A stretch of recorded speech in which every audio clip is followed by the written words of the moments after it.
मिसबा तूने और बातें तो नहीं करनी कोई? तू बड़ी खतरनाक बातें कर रही है, इसलिए मैं कहा तू रहने ही दे। ये यूनान वाले तकरीबन वर्ल्ड कप लै गए सन ना, तू एंट्री पांदी ना ते गए सां असी हैं।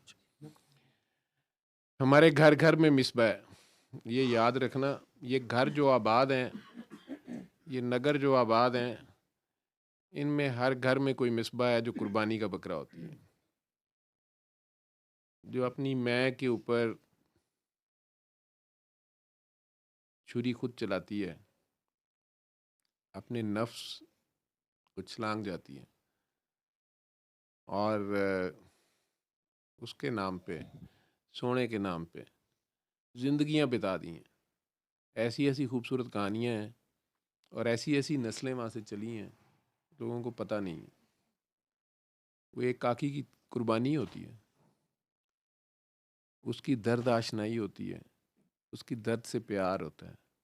वो अपने दर्द को ताकत बना लेती है, बजाय गिला शिकवा बनाने के दर्द को अपनी ताकत बना लेती है।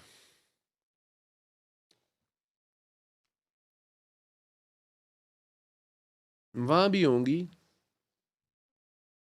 लेकिन कम होती हैं। उनके पास एक मदर ट्रीजा थी, ठीक है, इधर घर घर है। लेकिन पता नहीं काके क्यों इतने ख़राब बन जाते हैं। हम ऐसे नहीं थे। हम जब जंग हार गए, उन्होंने हमारे पे कब्ज़ा कर दिया। उन्होंने जब हमारे पे कब्ज़ा किया तो उन्होंने सबसे पहले हमारे कुतुब खाने जलाए, हमारी यूनिवर्सिटियाँ उजाड़ी, हमारे शिफा खाने उजाड़े। फिर उन्होंने अपने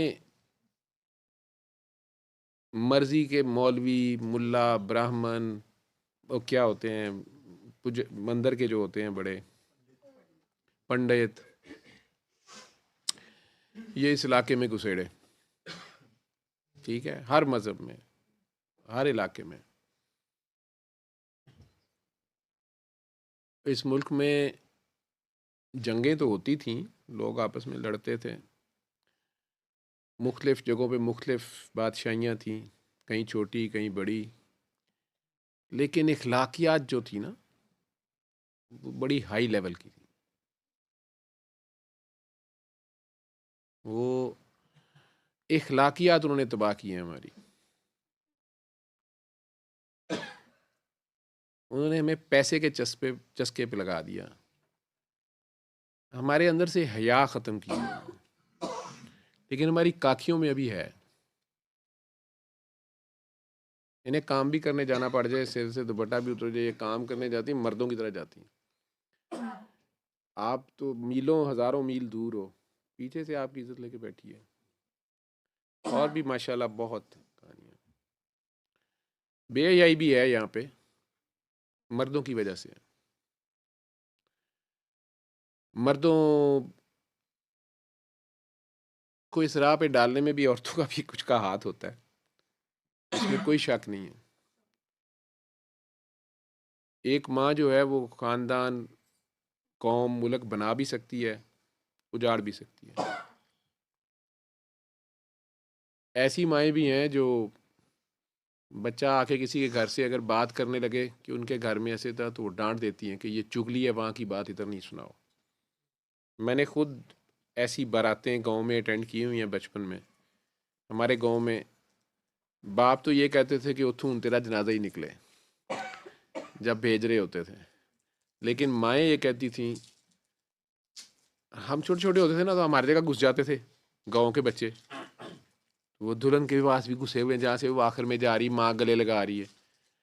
तो मैं अमूमन ये सुनता था, बूढ़ी माइयों को कहते अपनी बेटियों को, ਉੱਥੇ ਦੀ ਗੱਲ ਕਦੀ ਇੱਥੇ ਨਾ ਦੱਸੀ ਆ ਕੇ, ਉਹ ਤੇਰਾ ਘਰ ਹੀ ਤੇ ਉਹਨਾਂ ਦੀ ਇੱਜ਼ਤ ਤੇਰੇ ਨਾਲ ਏ, ਉਹਨਾਂ ਦੀ ਇੱਜ਼ਤ ਦਾ ਖਿਆਲ ਕਰੀ, ਆਪਣੇ ਭੈਣਾਂ ਭਰਾਵਾਂ ਨੂੰ ਵੀ ਨਾ ਦੱਸੀ, ਕੱਲ ਨੂੰ ਜੁੱਤੀਆਂ ਮਾਰਨਗੇ ਜਦੋਂ ਤੇਰੇ ਬੱਚੇ ਵੱਡੇ ਹੋਣਗੇ। ਬੜੀ ਡੀਪ ਸੋਚ ਹੋਤੀ थी। ਉੱਥੇ ਦੀ ਗੱਲ ਇੱਥੇ ਨਾ ਕਰੀ ਤੇ ਇੱਥੇ ਦੀ ਗੱਲ ਉੱਥੇ ਨਾ ਕਰੀ।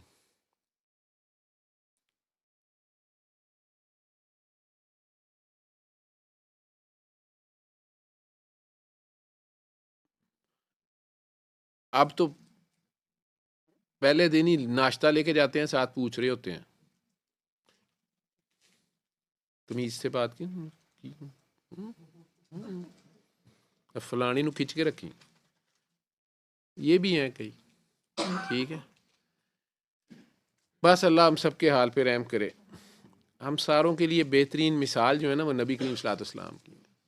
उन्होंने अपनी बेटी को क्या सिखाया, उन्होंने अपनी बेटियों को, बीवियों से कैसा सलूक किया, ये भी हमें पता होना चाहिए ना। और उनके घर वालों ने क्या क्या कुर्बानियाँ दी हैं, नहीं तो आपस में कैसे थे, गुर्बत में भी कैसे थे, मुश्किल में कैसे थे, आसानी में कैसे थे, सखावत में कैसे थे। ये चीज़ें अब मतलब ये है असल, इससे अगर तुम लोग को जादू चाह रहे हो ना, तो इन करतूतों से जादू होता है, खैर और बरकत पड़ती है, रब खुश होके और नवाजता है। ठीक है, और जो दूसरे रास्ते हैं, हम उल्टा कुरान तस्बीहां पढ़ रहे होते हैं, उससे दुनिया मांग रहे होते हैं, दूसरों का सत्यानाश मांग रहे होते हैं, और कुरान के जरिए ही जादुई रिजल्ट चाह रहे होते हैं, और आपस में ही बात करते हैं कि वो पता नहीं की पढ़ती रहती है, कुछ जादू कर दिए, वो फलानी वो पढ़ दी जादू, ये मेरी सास हर वक्त मसले में बैठी रहती जादू है, साड़ी बहू डॉक्टर साहब कुछ, मैं सुनता हूँ ये सारा, हमारी बहू है पता नहीं सारा दिन मुंह में तस्बीह पकड़ी होती है, डॉक्टर साहब वो कुछ करती है। ये हाल है हमारा। सल्ले अला सल्ले अला सल्ले अला सल्ले अला सल्ले अला शफीना सल्ले